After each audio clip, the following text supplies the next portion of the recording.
The Tonight Show with Jimmy Fallon is one of the first late-night shows that really tapped into the value of content going viral online. Surely its host thought that messing up one of the most notorious pompadours in politics would be the big takeaway of the interview, the clip that would dominate Facebook and Twitter the next morning, reconfirming Fallon as America's premier celebrity prankster.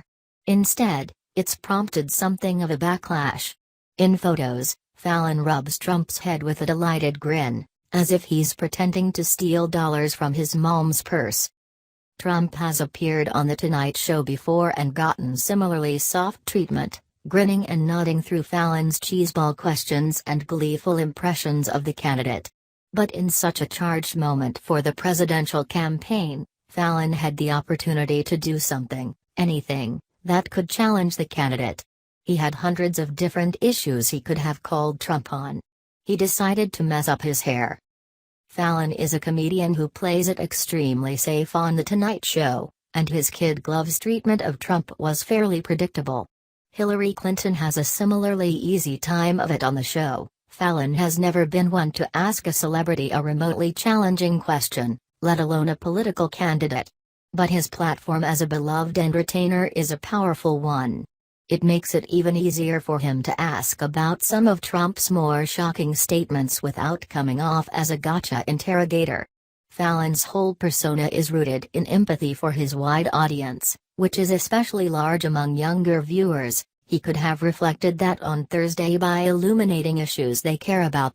Immediately following The Tonight Show on NBC's Late Night with Seth Meyers, a show that's focused heavily on Trump and political humor in this election year.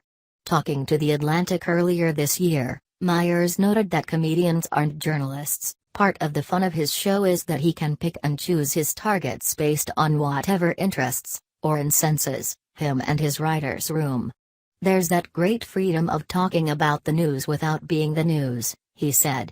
We can just have our point of view and get it out there.